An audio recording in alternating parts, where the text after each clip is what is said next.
it's new car day. I haven't treated myself to a new car in a while, and yes, this came out and I just had to have it. I'm a big VW fan. I've owned many a Golf in my lifetime. Currently own a Mk1 Jetta, well, most of one that isn't made up of rust and filler.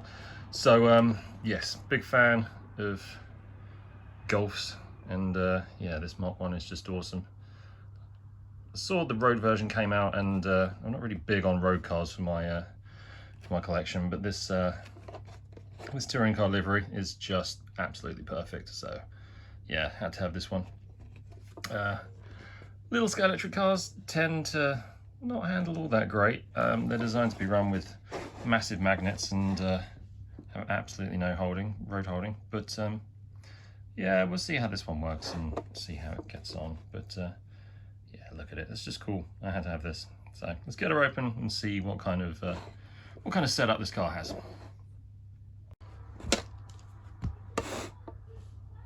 Right, let's get in there.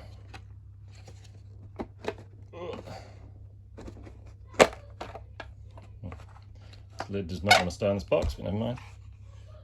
Never seen this plastic infill around the back before, but yeah, it's new. Let's unscrew this.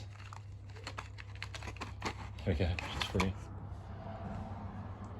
And there she is. Isn't she a cute little thing?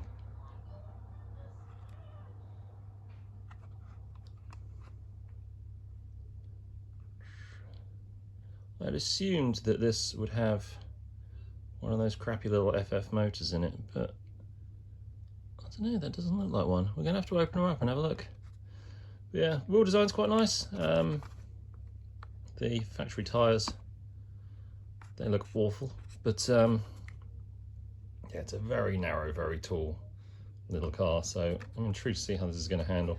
Probably going to be a case of, because I'm not going to be running it with a magnet in, that's going to come out and probably replace with, it's going to have to be quite a bit of weight, I think, just to stop this thing from rolling off into the scenery every time it goes around a corner.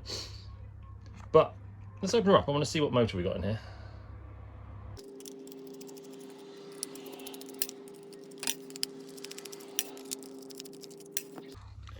Right, 4 screws, is that everything? I think so. Oh, she's out. Well, blow me, it's got a Mambucci motor in it. That's incredible. Wow, wasn't expecting that. That's awesome. That opens up a world of possibilities. The chassis itself is quite tall, but there's a lot of free real estate around here, so we could get a little bit of weight around here either side, and that might help out the handling. Bit in the magnet recess once that's out. Front splitter is part of the chassis, but what's nice is all this area here and here on the back of the car. Quite often Scalextric will make that integral to the chassis here, but they've kept all the body of the car as the car. That's incredible. That's really cool. So I was assuming all this would just have to go straight in the bin and I'd have to probably cut bits off it and make it work, but no, as a bare shell, I'm quite impressed with that. That's got a world of possibilities. We'll take these little tabs off, see if we can get a little bit of float on this. There's not a lot of room for the lights, so they're probably hindering things, but I do like lights on a car, so probably try and find a way of making that work. But yeah, look at that. Got an inline Mambucci motor on a tiny Scalextric car and a nice, reasonably flat interior tray. So yeah, good work, Scalextric. That's cool. I like that. I think what we'll do while it's open, we'll pop the magnet out, we'll get it back together, and then we'll see how it runs straight away. I'm willing to bet it's going to be awful. And then we'll start with a little bit of weight tuning and see what we can do with the existing chassis. If we can make it kind of work, then I'll be very happy. Yeah, these tyres are awful. But yeah, I was assuming I'd have to fully replace all the chassis, but this isn't as terrible as I thought it was going to be. So there you go. Oh god, these lights are going to be fun to get back in. Right, nice. So a little bit of fettling with the Mk1 Golf. As you can see, what I've done is I just stuck a strip of lead down each side of the chassis. Might need to play about with that and adjust that a bit, but figured it was a good starting point. Bit of weight down the bottom because it's quite a top heavy, narrow little car. The issue I'm having is getting the body back on over these lights, because like the light where this bit here is part of the body, not the chassis, which is a great thing. With the lights on, you can't get it in because they contact both sides. It's quite annoying. And every time I try and do it, the lights fall off and start contacting the front axle. So, yeah, I don't know what I'm going to do with that, really. Okay, so it's back together. The front axle's noisy as hell. It still needs a lot of tweaking, but let's run some laps with it anyway. Now, bear in mind, this does not have the magnet in it. So, this could be quite treacherous.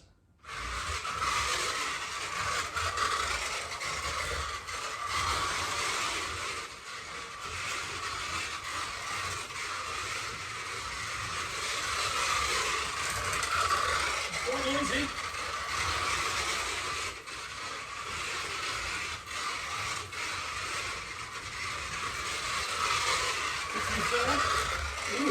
Oh god, there we go. I was expecting worse.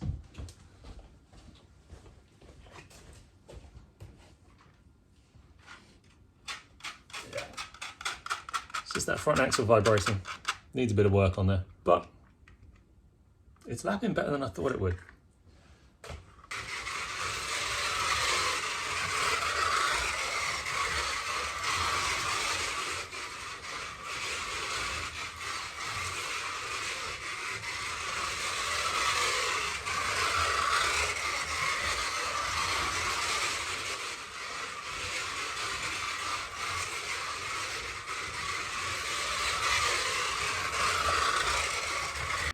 You know what?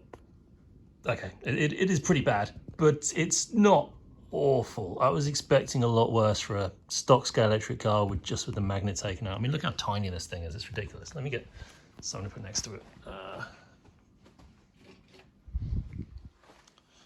For example, here's a Group 5 car.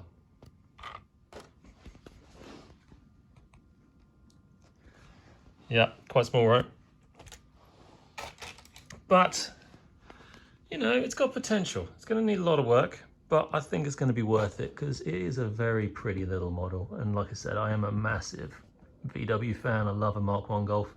So, a bit more fettling. I'm going to see what I can do with this standard chassis. I don't really want to start butchering it straight away.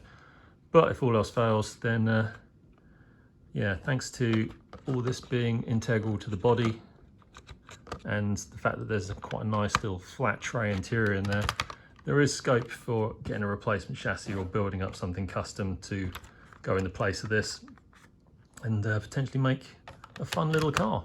But you know what? I'm quite pleased with it.